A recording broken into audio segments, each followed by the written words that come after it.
अस्सलाम वालेकुम नाज़रीन, मैं हूं आपका मेज़बान कामरान राजा और सिटी बस की एक स्पेशल एपिसोड के साथ आज का दिन जो है वो बड़ी अहमियत का हामिल है। जब भी 23 मार्च हम कहते हैं तो 23 मार्च जो है वो योम पाकिस्तान के नाम से जो है वो जाना और पहचाना जाता है। और करारदाद मक़ासद जो थी जिसकी बुनियाद पर जो है वो पाकिस्तान जो है वो वजूद में आया। पाकिस्तान के लिए आज का ये दिन बड़ी अहमियत का हामिल है क्योंकि OIC 48वीं OIC वज़ीर ख़ारजा की जो कॉन्फ्रेंस है वो भी इस वक्त इस्लामाबाद में जो है वो चल रही है। और उस हवाले से आज का ये हमारा स्पेशल प्रोग्राम है और 23 मार्च की बनिस्बत से आज हम ये दोनों टॉपिक्स जो हैं वो आज हम अपने प्रोग्राम में इस पर डिस्कस भी करेंगे। और उस पर यहाँ पे हमारे साथ जो मौजूद मेज़बान हैं, जो गेस्ट हमारे साथ यहाँ पे मौजूद हैं, उन्होंने स्पेशली आज हमें टाइम निकाल कर जो है वो यहाँ पर आए हैं। मैं सबसे पहले उन दोनों का शुक्रिया अदा करना चाहूँगा। मेरे साथ इस वक्त मौजूद हैं मिनिस्ट्री ऑफ फॉरेन अफेयर के स्पोक पर्सन आसिम इफ्तिखार साहब, इनको मैं वेलकम करना चाहूँगा। नाज़रीन, जिस बिज़ी शेड्यूल में रहते हुए ये यहाँ पर आए हैं, I really appreciate your efforts कि आपने हमें टाइम दिया और रोज़ टीवी की आज की इस स्पेशल प्रोग्राम का हिस्सा बने आप। और मेरे साथ इस वक्त मौजूद हैं SPCIA तारिक साहब को भी मैं वेलकम करना चाहूँगा और ये भी बहुत बिज़ी रहते हैं। ये दोनों शख्सियात नाज़रीन बहुत ज़्यादा बिज़ी रहती हैं, लेकिन उन्होंने फिर भी हमें आज टाइम दिया और सिर्फ इसलिए क्योंकि आज 23 मार्च का दिन है और आज OIC और पाकिस्तान की तारीख में ये दिन जो है वो सुनहरे हरूफ में लिखा जाएगा कि 23 मार्च के दिन वैसे भी तमाम पाकिस्तानी जो हैं इस दिन की कदर और अहमियत को जानते हैं, लेकिन उसके साथ साथ जो है OIC की वजह से इसका जो मज़ा है वो दुबाला हो गया क्योंकि पाकिस्तान को ये एज़ाज़ हासिल हुआ है कि उसने ये OIC जो है वो कंडक्ट कराई है। और यहाँ पे मिनिस्ट्री ऑफ फॉरेन अफेयर्स के तवस्सु से जो है ये इतना बड़ा इवेंट जो है, इतनी बड़ी कॉन्फ्रेंस जो है वो बड़ी खुशउस्लूबी से जारी उसारी रही है। सो आसिम साहब, ये डोमेन जो है being a foreign office spoke person ये आपकी है, आप क्या कहना चाहेंगे आज की इस दिन की बनिस्बत के हवाले से रेफरेंस टू 23 मार्च? शुक्रिया। देखिए, इजलास तो कल से शुरू हो चुका है और बड़ी कामयाबी के साथ जारी है। जैसे कि आपने कहा, ये OIC के वज़ीर ख़ारजा का 48वां काउंसिल का इजलास है और पाकिस्तान को इसकी मेज़बानी का शर्फ़ हासिल हुआ है। और इसकी अहमियत इस तरह बढ़ गई है कि ये पाकिस्तान की 75 साला जश्न आज़ादी की जो तकरीबात हैं वो उसके साथ ये कोइंसाइड किया है। और तमाम इस्लामी ममालिक से जो वज़ीर ख़ारजा एक बड़ी तादाद में इसमें शिरकत फरमा रहे हैं, ये एक किस्म की सॉलिडारिटी है, सपोर्ट है जो पाकिस्तान की तरफ, पाकिस्तान से जो एक वालियाना मोहब्बत है इस्लामी दुनिया की, ये उसको ज़ाहिर करती है। सो ये एक मैं समझता हूँ कि ना सिर्फ हुकूमत के लिए, तमाम पाकिस्तानियों के लिए ये एक नहायत खुशाइन बात है और हमें इस पे फ़ख्र होना चाहिए। आप ये देखिए कि पिछले एक महदूद 3 माह के अरसे में ये दूसरी इस्लामी वज़ीर ख़ारजा का इजलास है जो पाकिस्तान में हो रहा है। इससे पहले आपको याद होगा कि दिसंबर में 19 दिसंबर को तकरीबन 3 माह पहले अफ़गानिस्तान की सूरत हाल पर एक ख़ुसूसी इजलास की मेज़बानी भी पाकिस्तान ने की थी और ये कामयाब इजलास था। तो 3 माह के अरसे में 2 इजलास वज़ीर ख़ारजा के पाकिस्तान में होना ये ज़ाहिर करता है कि पाकिस्तान का जो एक हिस्टोरिक, जो एक की रोल और इन्फ्लुएंस और लीडरशिप रही है इस्लामी दुनिया में, वो बड़ी जानी पहचानी है। बिल्कुल आसिम भी, मैं आपकी बात से इत्तफाक करता हूँ क्योंकि पाकिस्तान अब जिस सिचुएशन में है, heading towards leading all Muslim countries, Pakistan का तशख़्ख़ुस जो है वो पूरी दुनिया में जो है वो उभरा है और तमाम मुस्लिम कंट्रीज़ जो हैं उनके लिए जो है हम एक होप भी बनते जा रहे हैं कि शायद, क्योंकि पाकिस्तान की जो स्ट्रेटजिक पॉइंट ऑफ व्यू से अगर देखा जाए, जियोग्राफिकल अगर इसकी लोकेशन देखा जाए, वो हमेशा से बड़ी अहमियत की हामिल रही है। और अगर अफ़गानिस्तान के हिसाब से देखा जाए और बाकी अगर और पड़ोसी ममालिक के हिसाब से देखा जाए तो पाकिस्तान की जो पोजीशन है वो बहुत ही अहमियत रखती है। तो उस हवाले से आप क्या कहना चाहेंगे? देखिए, पाकिस्तान का जहाँ तक ताल्लुक़ है हमारे ख़ारजा ताल्लुकात, उसमें अगर आप अपना आइन भी देखें तो उसमें भी एक ख़ास तौर पर एक ताकीद है कि जो डेवलपिंग कंट्रीज़ हैं और जो इस्लामी ममालिक हैं, जो इस्लामी दुनिया है, उसके साथ आपने बरादराना ताल्लुकात इस्तवार करने हैं और उनको मज़बूत से मज़बूत करना है। सो पाकिस्तान का जब से OIC माज़ वजूद में आई है 1969 से पाकिस्तान का इसमें एक कलीदी किरदार रहा है। आप देखिए कि जो मेन एजेंडा आइटम्स हैं ओआईसी के ऊपर, जिसमें फ़लस्तीन का मसला है, उसमें पाकिस्तान ने बढ़ चढ़ कर फ़लस्तीनियों के हक़ खुद इरादियत के लिए और आज़ादी के लिए अपना किरदार अदा किया। और फिर उससे आप आगे आते जाइए, अफ़गानिस्तान का मसला है, फिर बॉस्निया और हर्ज़ोगोविना आपने देखा, और फिर हमारे अपने नेबरहुड में आप देखें कश्मीर का, जम्मू कश्मीर का मसला है, उसमें ओआईसी का एक नहायत अहम किरदार है मैं कहूँगा। और वो ये जो रोल है ओआईसी का कश्मीर के ऊपर, वो पाकिस्तान का जो अपना मौक़िफ़ है, जो पाकिस्तान की जो अपनी पोजीशन है जम्मू कश्मीर के तनाज़े के ऊपर, वो उसको एक तक़वियत फ़राहम करती है। आप देखिए कि 57 ममालिक पर मुश्तमिल ओआईसी जब अपनी सपोर्ट और अपना वेट पाकिस्तान के जो पोजीशन है जम्मू कश्मीर के ऊपर, वो पाकिस्तान के साथ डालती है, तो पाकिस्तान का मौक़िफ़ और मज़ीद मुस्तहकम होता है। तो मैं समझता हूँ कि ये एक म्यूचुअलिटी ऑफ इंटरेस्ट है पाकिस्तान की साला साल पर मुहित ओआईसी की तरफ बहुत बड़ी और नुमायाँ कंट्रीब्यूशंस हैं, और इसी तरह ओआईसी ने भी पाकिस्तान का हर मौके पर भरपूर साथ दिया है। अच्छा आसिम साहब, मुझे ये बताइएगा, क्या इस तरह भी हो सकता है कि हर दफ़ा ही पाकिस्तान ही जो है वो इसकी मेज़बानी करे? ये भी पॉसिबिलिटी है? नहीं, ये क्योंकि एक इंटरनेशनल ऑर्गेनाइजेशन है, इसके अंदर 57 ममालिक इसके मेंबर हैं, जिसमें से अफ्रीका से ताल्लुक़ रखते हैं ममालिक, एशिया से हैं और अरब ममालिक हैं। तो ये ओआईसी के चार्टर और रूल्स ऑफ प्रोसीजर के मुताबिक जो इसकी मेज़बानी है समिट की भी और वज़राए ख़ारजा के इजलास की भी, वो रोटेट करती है। इन तीनों जोग्राफियाई जो खित्ते हैं, अफ्रीका, एशिया और अरब, ये इसमें रोटेट करती है, और फिर ये रोटेशन के थ्रू इसकी मेज़बानी का शर्फ मिलता है। पाकिस्तान, जैसे कि आपको याद होगा, 2 दफ़ा इस्लामिक समिट की मेज़बानी कर चुका है, 1974 और फिर एक स्पेशल समिट 1997 में हुई थी, और इसके अलावा 4 वज़राए ख़ारजा के इजलास ICFM इससे पहले पाकिस्तान मेज़बानी कर चुका है, और 3 एक्स्ट्राऑर्डिनरी सेशन वज़राए ख़ारजा के सतह पे उसकी भी पाकिस्तान मेज़बानी कर चुका है। अच्छा आसिम साहब, हमारे नाज़रीन को आज के ओआईसी के हवाले से बता दें कि जो आज दूसरा दिन जो जारी है, क्योंकि 23 मार्च है आज, तो जो ऑब्ज़र्वर कंट्रीज़ जो होती हैं, ठीक है, उनके हवाले से भी आज के हमारे इस प्रोग्राम में थोड़ा सा वो भी शेयर कर दें कि जो ऑब्ज़र्वर कंट्रीज़ का एक जो पोर्शन होता है जिसमें जो पार्टिसिपेशन होती है फ्रॉम डिफरेंट कंट्रीज़, उनमें अगर कुछ कंट्रीज़ के अगर आप नाम हमारे नाज़रीन से शेयर कर दें, क्योंकि जो लोग इंटरनेशनल रिलेशंस के हैं वो भी अक्सर जानना चाहते हैं कि ओआईसी जो है वो किस कंडक्ट तो होती है और बड़े अच्छे तरीके से जो है ये 2 दिन 22 और 23 दिन जो है वो जारी और सारी रही, तो उसमें जो ऑब्ज़र्वर कंट्रीज़ हैं उनका क्या रोल है और वो किस तरह से जो है वो इसमें पार्टिसिपेशन को जो है वो अपनी प्रेजेंस को जो है वो मेक श्योर करती है?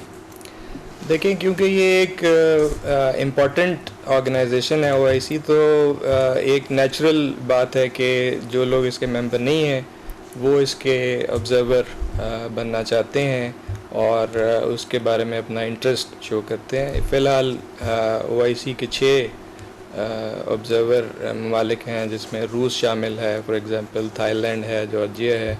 सो ये ममालिक जो 57 मेंबरान हैं उसके अलावा ये ओआईसी के इजलास में ये शिरकत करते हैं और ऑब्ज़र्व करते हैं, उसको अपनी राय का इजहार करते हैं, ओआईसी की जो पोजीशंस हैं उनका जायज़ा लेते हैं और अपनी कंट्रीब्यूशन करते हैं। अब हम आपको लेकर चलते हैं ओआईसी कॉन्फ्रेंस में जो आज हमने जो है वो वहाँ पे टाइम जो स्पेंड किया, उस हवाले से हम आपको एक छोटा सा वीडियो पैकेज दिखाएंगे और आप देखेंगे कि किस तरह से ओआईसी में जो है वो डिफरेंट ममालिक से ताल्लुक़ रखने वाले वज़राए ख़ारजा ने शिरकत की। तो चलकर देखते हैं वो एक छोटा सा एक वीडियो पैकेज और फिर हम वापस आते हैं स्टूडियो में। बहुत खुशी का दिन है, बहुत मुबारक दिन है। ये हमारी 75वीं आज़ादी की सालगिरह है और मुझे खुशी है कि इसने कोइंसाइड किया है हमारे ओआईसी के वज़राए ख़ारजा के इजलास के साथ। और पूरी कौम ने देखा कि आज पाकिस्तान को इस 75वें यौम आज़ादी के दिन जो इज़्ज़त मिली है, जो वक़ार मिला है, वो काबिल दीद था। नाज़िम हमारे साथ यहाँ पे एसपी तारिक भी मौजूद हैं। और वैसे मैं आपको थोड़ा सा बैकग्राउंड थोड़ा सा बता दूं कि जो क्रिकेट टीम्स का जो विज़िट था पाकिस्तान में, उसमें जो सिक्योरिटी सिचुएशन और फिर ऊपर से ये ओआईसी कॉन्फ्रेंस का होना, मेरे ख्याल से ये सारी चीज़ें ना मिलकर ना इकट्ठी हो गई। और फिर 23 मार्च परेड भी थी आज। सो सिक्योरिटी सिचुएशन बहुत ज़्यादा जो है वो कंप्रोमाइजिंग थी और उसको टैकल करना, कंट्रोल करना। सो मेरे ख्याल से पुलिस डिपार्टमेंट में जो लोग मौजूद हैं उनका एक बड़ा अहम किरदार है इस हवाले से। सो एसपी तारिक साहब क्या कहना चाहेंगे? फर्स्ट ऑफ ऑल मैं वेलकम करना चाहूँगा। Thank you very much for having me. आपको भी 23 मार्च की भी और ओआईसी जो है कामयाबी के साथ चल रही है, इनकी मुबारकबाद भी हो। पूरे पाकिस्तान को सिग्निफिकेंस जो है हमारे लिए, पुलिस के लिए, हर अहम इवेंट जो हमारे मुल्क का नाम रोशन करे, हमारे मुल्क के पॉजिटिव इमेज को बढ़ाए और हमारे मुल्क में सिक्योरिटी की जो एक सेटिस्फेक्शन लेवल को बढ़ाए, तो हमारे लिए बड़ा काबिल फ़ख्र होता है। हम बड़ी खुशी के साथ वो ड्यूटी करते हैं। जैसा कि आप देखें कि पाकिस्तान में जो क्रिकेट है बड़े अरसे के बाद वापस आई और हमें फ़ख्र है इस बात पे। हम पंजाब पुलिस और ख़ास तौर पे रावलपिंडी पुलिस, हम फ़ख्रिया अंदाज में ये बताते हैं कि अल्लाह ताला ने ये मौका हमें दिया। और रिवाइवल ऑफ द क्रिकेट जो है, स्पेशली इंटरनेशनल क्रिकेट जो है, वो पिंडी स्टेडियम से हमने उसको शुरू किया। पहले टीम्स आई, अभी आप देखें कि ऑस्ट्रेलियन टीम जो है उनका कामयाबी के साथ ये विज़िट जो है वो चल रहा है, उनका टूर जो है। फिर ओआईसी की जो एक्टिविटी है वो भी ऑलमोस्ट आप देखें कि हमारे जो दोनों एयरपोर्ट्स हैं, old airport at Noor Khan airbase पे है और दूसरा वाला, दोनों के दोनों रावलपिंडी की उसमें आते हैं। हम कोशिश ये करते हैं कि जो हमारे गेस्ट्स आ रहे हैं, जो हमारे गेस्ट्स आए अभी जिस इस वक्त जो शिरकत कर रहे हैं, चाहे वो क्रिकेट टीम के हों, चाहे वो ओआईसी के जो हमारे काबिल एहतराम मेहमान हैं, इनकी सेफ्टी, इनका आना, इनका वापस जाना, इनका ड्यूरिंग यहाँ पे स्टे, जिस तरह की भी हम इनको सेफ़ एंड सिक्योर रख के बहुत अच्छे माहौल में इनको हम ये एनवायरनमेंट दें, ताकि जो जिस मकसद के लिए ये पाकिस्तान में तशरीफ़ लाए हैं वो मकसद भी पूरा हो और वापसी जाते हुए ये कभी भी ना कहें कि पाकिस्तान जो है वो इनसिक्योर है, ये पाकिस्तान ऐसे मुल्कों में शामिल है जहाँ पे सिक्योरिटी की सिचुएशन ख़राब है। सो उसमें हम आज भी आप देखेंगे कि पूरी की पूरी हमारी जो ऑर्गेनाइजेशन पुलिस है, ख़ास तौर पे हम इनको रास्ते में रूट्स के ऊपर, इनकी वेन्यूज़ के ऊपर, इनकी डेस्टिनेशंस के ऊपर, इनके ट्रेवल पॉइंट्स के ऊपर हम हर लिहाज से इनको सिक्योर कर रहे हैं and we feel proud in it. Okay, अच्छा तारिक साहब मुझे ये बताइएगा, जैसे कि ऑस्ट्रेलिया की टीम का विज़िट है और अभी भी यहाँ पर ही पाकिस्तान में मौजूद हैं वो, और इस ओआईसी कॉन्फ्रेंस और परेड की वजह से जो है वो शिफ्ट हुए लाहौर की तरफ। तो उस हवाले से आप क्या कहना चाहेंगे? और ओवरऑल जो सिक्योरिटी सिचुएशन है, जैसे आपने बताया कि आप लोग जो हैं वो बड़े एहसन तरीके से अपने फ़राइज़ को जो है वो अंजाम दे रहे हैं। सो मज़ीद आप आगे कैसे देखते हैं? अगर मज़ीद जो इंटरनेशनल जो टूर्नामेंट्स या क्रिकेट्स की जो टीमें हैं जब वो पाकिस्तान विजिट करेंगी, सो क्या लाएमल मजीद किस तरह से बेहतरी लाई जा सकेगी? इसमें देखें कि हमारे पास जो वेन्यूज़ हैं, डिपेंडिंग अपॉन के टेस्ट क्रिकेट के या वनडे के, हमारे पास बेहतरीन अपॉर्चुनिटीज़ हैं पाकिस्तान के अंदर, जो प्रेजेंट हम दे रहे हैं टू द अटमोस्ट। हमारे ख्याल के मुताबिक इतनी अच्छी हम सिक्योरिटी फ्राहम कर रहे हैं कि जो ऑस्ट्रेलियन, मैं स्पेशली बात करूँगा, उनका अपना पूरा सिक्योरिटी सेटअप, उनका मीडिया साथ है और उन्होंने इसको हर लिहाज से चेक किया है और अप्रिशिएट किया है। डिपेंडिंग अपॉन सिचुएशन हम हर तरह की सूरत हाल के लिए तैयार है। Pakistan is quite a safe country, बिल्कुल सेफ़ कंट्री है। ये मेरा मैसेज मैं देना चाहूँगा पाकिस्तानी कौम को भी और जो बाहर, जो दुनिया से बाहर हमारे जो नाजरीन हैं उनके लिए भी, और स्पेशली हमारे जो गेस्ट आए हुए हैं। ये जैसे सर आसम ने बताया कि 3 माह पहले भी ओआईसी कंडक्ट हुई, बेहतरीन तरीके से हुई, बिल्कुल फ्लुएंसी के साथ, टाइम टेबल के एन मुताबिक सेफ़ एंड सिक्योर उनका ये सारा इजलास था। सिमिलरली ये वाला भी अल्हम्दुलिल्लाह गोइंग वेरी वेल। आइंदा के लिए हमारे पास ये जो कहें कि डिपेंडिंग अपॉन सिचुएशन और वेन्यूज़, हमारे पास पूरी कैपेसिटी है और हम इंशाल्लाह ताला इंटरनेशनल लेवल की सिक्योरिटी और सेफ्टी देने के अहल हैं। अच्छा आसिम साहब, जैसे कि अभी तारिक भाई ने भी इस पे जोर दिया, एम्फसाइज़ किया कि पाकिस्तान की क्रेडिबिलिटी जो है एक तो वो स्ट्रॉन्ग हुई है, और पाकिस्तान का जो स्टांस है कि OIC और इस तरह के जो इंटरनेशनल इवेंट्स जितने भी होंगे वो सिक्योरली एंड सेफली जो है वो कर सकता है, और एग्जीक्यूट भी कर सकता है और इम्प्लीमेंट भी कर सकता है। इस हवाले से आप क्या कहना चाहेंगे? देखें, ऑब्वियसली ये एक बड़ी खुशाइन बात है, और चंद जो मसाइल थे, आप ये देखिए कि अफ़गानिस्तान की सिचुएशन थी, उसने रीजनल सिक्योरिटी सिचुएशन पे एक नेगेटिव इम्पैक्ट था। वहाँ पे बेहतरी आई, और पाकिस्तान की अंदरूनी जो सिक्योरिटी सिचुएशन है उसमें बतदरीज इम्प्रूवमेंट पिछले सालों में हमने देखी, और ये उसका नतीजा है कि जो एक इंटरनेशनल कम्युनिटी का कॉन्फिडेंस है टुवर्ड्स पाकिस्तान वो बढ़ता है with regard to the security situation, वो बहुत इम्प्रूव हो चुका है। और इस तरह के इवेंट्स, चाहे वो खेल से ताल्लुक़ रखते हैं या वो होस्टिंग ऑफ इंटरनेशनल मीटिंग्स और बिजनेस डेलीगेशंस का आना, tourism, everything is going to contribute positively towards Pakistan image.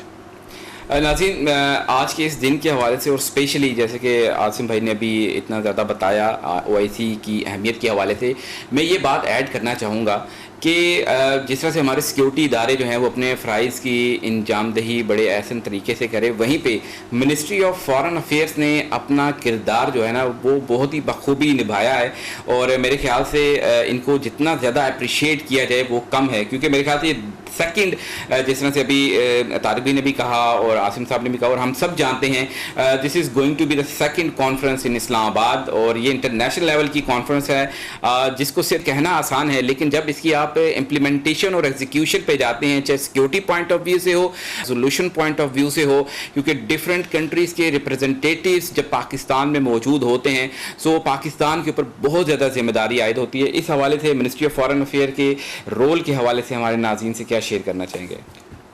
Thank you आपका अप्रिशिएट करने का। मैं ये कहूँगा ये तो हमारा काम है, this is our responsibility. what we try to do is to carry out this responsibility to the fullest possible capacity। और ये फॉरेन मिनिस्टर की क़यादत में आप देखें कि वज़ारत ख़ारजा में काफ़ी तब्दीलियाँ आई हैं। हमने मीडिया को ज़्यादा इंगेज किया है, सोशल मीडिया पे प्रोजेक्शन पाकिस्तान के पॉइंट ऑफ व्यू की उसको बढ़ाया है, और अपनी इंटरनल कैपेसिटीज़ को डेवलप किया है, पब्लिक डिप्लोमेसी के ऊपर काफ़ी फोकस किया है। इकनॉमिक डिप्लोमेसी में आपको पता ही है कि जो हमारी प्रायोरिटी अब इकनॉमिक डिप्लोमेसी की तरफ है। तो ये तमाम चीज़ें आप सामने रखें तो मेरा ख्याल है कि फ़ॉरेन ऑफिस ने अपना किरदार बड़े अच्छे तरीके से अदा किया है। और ये मैं ये भी कहता चलूँ कि ये कोई नई बात नहीं है, ये साल साल से ये एक मुसलसल ये एक काविश है फॉरेन ऑफिस की। हम अपने आप को कहते हैं we are the first line of defence, और मेरा ख्याल में हमारे जो ऑफिसर्स हैं, स्टाफ हैं, they are professional people, very committed, और this we do it as a national cause, we will continue to do this. लेकिन इस्लाम फोबिया के ख़िलाफ़ जो करारदाद मंजूर हुई है, इस हवाले से मैं उसको भी जो है वो यहाँ पे एक्नॉलेज करना चाहूँगा और अप्रिशिएट करना चाहूँगा, वो भी तो आप लोगों के क्रेडिट पे है। जी देखें, और ये इसमें ये भी बात समझने की ज़रूरत है कि काफ़ी अरसे से इस्लामोफोबिया का जो मसला है उसको वो ज़ेर बहस रहा है, और पाकिस्तान ने इसको पिछले सालों में भी उठाया, लेकिन जिस मौसर अंदाज में और जिस एक पैशन के साथ प्राइम मिनिस्टर इमरान खान ने उसको उठाया और फिर उसको हम आगे लेकर बढ़े, वज़ीर ख़ारजा साहब ने उस पर ख़ुसूसी तवज्जो दी, हमने OIC के अंदर एक इंटरनल कंसेंसस पहले डेवलप किया, OIC की लीडरशिप को ऑन बोर्ड लाए, और फिर OIC से एक हमने करारदाद मंजूर करवाई कि अब आप यूनाइटेड नेशंस में जाएंगे और वहाँ पे इसको उठाएंगे। फिर वहाँ पे हमने कंसेंसस बिल्ड किया। तो मेरा ख्याल में ये एक बड़ी कामयाबी है कि सफारती सतह पे बहुत बड़ी जी कामयाबी। इस्लामोफोबिया के मसले पर international day to combat Islamophobia, ये जो यूएन जनरल असम्बली ने अपनी करारदाद मुतफ़क्का तौर पे मंजूर किया, ये करारदाद पाकिस्तान ने पेश की OIC के बिहाफ पे, और एक कोर ग्रुप था OIC के अहम ममालिक पर मुश्तमिल जिन्होंने इस पर काम किया और एक कंसेंसस डेवलप किया। मेरा ख्याल में ये दुनिया भर के जो मुसलमान हैं, चाहे वो कहीं भी हों, ये उनकी जो एस्पिरेशंस हैं, उनके जो जज्बात एहसासात हैं, ये उसकी तर्जमानी करता है। और मैं कहूँगा कि हमें फ़ख्र है कि हम इसको करने में कामयाब हुए। OIC एंथम के हवाले से क्या कहना चाहेंगे? OIC के ऊपर आपको याद होगा 1974 की जो समिट थी, उसके ऊपर जो तराना था वो बहुत मशहूर हुआ, और उसी को सामने रखते हुए हमने इस कॉन्फ्रेंस के लिए भी जो एंथम है उसको सामने रखते हुए उसको एक नए अंदाज में पेश किया। सिक्योरिटी सिचुएशन ऑफ इस्लामाबाद और security situation of Rawalpindi, Tariq साहब से हम पूछेंगे। तारिक साहब, मज़ीद क्या लाया अमल है, कैसे देख रहे हैं और क्या शेयर करना चाहेंगे हमारे नाज़रीन के साथ 23 मार्च के हवाले से? बिल्कुल सर, जो सिक्योरिटी सिचुएशन है अल्हम्दुलिल्लाह इट्स फाइन। हमने ये 23 मार्च का आप देखें इवेंट जो है, हमारी जो फोर्सेस हैं उनका पूरा इक्विपमेंट है, उनका पूरा एक प्रोसीजर है, उनका एक रूट प्लान हमने दिया हमारे जो इंटरनेशनल जो मेहमान हैं उनके लिए, और जो दीगर पाकिस्तानी जो इसमें इसको देख रहे हैं। तो इस्लामाबाद रावलपिंडी बेसिकली हम इसको जो सिक्योरिटी पॉइंट ऑफ व्यू से ना एक ही कंसीडर करते, एक ही प्लेस या एक ही हम समझते हैं कि जस्ट एक रोड का फ़र्क नहीं है, लोगों का भी ऑलमोस्ट सिमिलर है, सब इसी तरह के हैं। लेकिन इश्यूज़ ये हैं कि रावलपिंडी थोड़ा सा तंग कह लें, कंजस्टेड आबादी ज़्यादा है। तो जब कभी भी इस तरह का इवेंट होता है ट्विन सिटीज़ में, तो रावलपिंडी पुलिस को होस्ट करना होता है तमाम उन लोगों को जिन्होंने इस्लामाबाद पहुंचना है, चाहे वो पाकिस्तानी हो, चाहे वो हमारे गैर मुल्की मेहमान हो, चाहे लोगों की रैलीज़ हों आवाम की, चाहे कोई पॉलिटिकल एक्टिविटीज़ हों या जो भी है। तो जिस किसी ने आना है उसने फाइनली जो दो मेन रोड्स हैं आपकी, एक आपकी एक्सप्रेसवे है जो रवात से आ रही है फैज़ाबाद, और दूसरी आपकी मरी रोड है। तो किसी न किसी फॉर्म में रावलपिंडी पुलिस इन टच या इन्वॉल्व रहती है किसी भी इवेंट के लिए जो इस्लामाबाद में हो रहा है। अभी रिसेंटली जो पॉलिटिकल एक गैदरिंग्स हो रही हैं, आपको पता है वो एक डेमोक्रेटिक प्रोसीजर है। तो हम इंशाल्लाह ताला तमाम जो उसके पार्टिसिपेंट्स हैं बिला तफरीक हम देखेंगे कि उनको सिक्योरली अपनी जो आइन के मुताबिक उनकी एक्टिविटी है वो करने में उनको हम सेफ्टी देंगे, और यही जमहूरियत है। और एक वर्ड ऐड करने दीजिए नाजरीन के आप कोशिश करें कि पुलिस के साथ कोऑपरेट करें, कोऑपरेट इन द सेंस कि जो लॉ है आपका, जो आपकी लिमिट्स हैं या जो आपकी, उसको वायलेट ना करें। अपने साथ जो दूसरा बंदा है उसका भी ख्याल करें। हम लोग क्या करते हैं कि सिर्फ अपने राइट्स की बात करते हैं, लेकिन जो हमारा साथ वाला बंदा है उसकी कोशिश नहीं करते। हम अगर दूसरों की राइट्स की बात करें, दूसरों की वज़न दें, उनको इज़्ज़त दें, तो क्राइम भी कम होगा और आपस में भाईचारा भी बढ़ेगा। बिल्कुल नाज़िम, इनकी बात से इत्तफ़ाक़ करता हूँ। आवाम और पुलिस के दरमियान जितना कम्युनिकेशन गैप कम होगा, मेरे ख्याल से उतने ही ज़्यादा माशरा जो है वो सिक्योर हो जाता है। और ये ज़रूरी नहीं है कि हर जगह जो है वो पुलिस ही जो है वो आपके काम है। आप लोगों ने ख़ुद भी बहैसियत पाकिस्तानी, बहैसियत इंसान होने के नाते इंसानियत को ज़िंदा रखना है। सर, आवाम में ये कन्फ्यूजन रहती है कि कहीं हम कानून को तो हाथ में नहीं ले रहे। नहीं सर, इसमें देखें डिपेंड करता है सिचुएशन के ऊपर। मिसाल के तौर पे आप ख़ुद सेफ़ हैं, सबसे पहले अगर आप ख़ुद सेफ़ हैं तो किसी और को सेफ़ करेंगे। तो आप किसी ऐसे जुर्म में, जो कोई ऐसा जुर्म कमिट हो रहा है जिसमें आपकी अपनी सेफ्टी भी एट रिस्क है, तो ज़ाहिर बात है आप पुलिस को कॉल करेंगे। अदरवाइज़ आपका जो फ़र्ज़ है टू रिपोर्ट है। आप किसी ऐसी वायलेशन को, ऐसे क्राइम को देखते हैं, आपका फ़र्ज़ है आप रिपोर्ट करेंगे। बीइंग ए पाकिस्तानी, हमारे पास आजकल इतना अच्छा सिस्टम है। अगर आप मैं नाज़रीन के गोश गुजार करना चाहूँगा, 1-5 का इतना कॉम्पैक्ट सिस्टम है हमारा। आप किसी भी जगह पे आपको कोई ज़रूरत पड़ती है पुलिस की, ज़रूरी नहीं है कि क्राइम हो रहा हो, आपको अदरवाइज ज़रूरत है, क्योंकि पुलिस ऐसा डिपार्टमेंट है जो आपका सोशल डिपार्टमेंट है, जिसकी ज़रूरत हर किसी को पड़ सकती है, चाहे वो कोई भी है, चाहे वो उसका ताल्लुक़ किसी भी मकतबा फ़िक्र से है, उसको पुलिस की ज़रूरत की सर्विसेज की ज़रूरत पड़ती है। आप 1-5 पे कॉल करते हैं तो आजकल जो रावलपिंडी में आप करेंगे, लाहौर में करेंगे, मुजफ्फरगढ़ करेंगे, जहाँ करेंगे, 1-5 का हमारा सेंट्रलाइज सिस्टम है। PITB में उसको जो ऑपरेटर्स हैं वो अटेंड करते हैं, Pakistan institute of technology board जो है लाहौर में।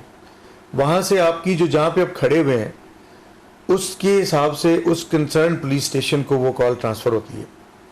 ट्रांसफ़र होने के बाद जो आगे मोबाइल अफसर है उसको ट्रांसफ़र होगी। फिर हमारा उसके ऊपर इतना अच्छा सिस्टम है कि हम फीडबैक लेते हैं, उसका रिस्पांस टाइम देखते हैं कि जो अफसर को जब इतला उस तक कम्युनिकेट हुई तो उसने आगे उस जिसने कॉल की कॉलर के साथ किस वक्त टेलीफोनिक रब्ता किया और उस तक उसकी अप्रोच कितने टाइम में हुई, उसका प्रॉपर हमने एक टाइमिंग्स दी हुई है। मिसाल के तौर पे जो सिटी एरियाज़ हैं उसमें 5, 7, 10 मिनट से ज़्यादा बहुत कम है। रिमोट एरियाज़ में आप मरी चले जाएंगे, कोटली सतिया या गुजर खान, तो वो चूँकि ट्रैवलिंग उसमें ऐड ऑन होती है। बिल्कुल। तो मेरी गुजारिश होगी कि 1-5 पे इतला दें। और बड़ी खुशी की बात है कि हमें क्राइम के अलावा डोमेस्टिक इश्यूज़ पे, वुमेन और चिल्ड्रन की हरासमेंट्स के ऊपर, और उसके अलावा इवन छोटे छोटे इश्यूज़ के ऊपर भी लोग कॉल्स करते हैं, and we love to resolve their issues. तो रिलाई ऑन योर पुलिस, अपनी पुलिस के ऊपर एतबार करें, ज़रूर रिपोर्ट करें, डोंट मतलब छुपाएं नहीं, चाहे कोई अच्छा काम हो रहा है चाहे कोई बुरा काम हो रहा है, ट्राई टू रिपोर्ट इट। बहुत सारी ऐसी जगह हैं, मसलन मैं आपको कहूँगा कि जो नारकोटिक्स है या कोई और ऐसी सोशल बुराई हो रही है, तो हम मोहल्ले वाले या जो उसके कम्युनिटी के लोग हैं वो नॉर्मली उससे इग्नोर करते हैं। तो मेरी गुजारिश होगी कि बताएं। इसी हवाले से नेशनल पुलिस कॉन्फ्रेंस भी अभी पिछले दिनों हुई थी और उसका भी एक बड़ा अहम किरदार है नेशनल पुलिस कॉन्फ्रेंस का, और under the umbrella of national police bureau. उस हवाले से क्या कहना चाहेंगे आप? सर देखिए, नेशनल पुलिस ब्यूरो हमारे जो तमाम सूबे हैं उनकी पुलिस का एक गवर्निंग कह लें या उनके ऊपर एक जो एक हमारा टॉप लेवल है।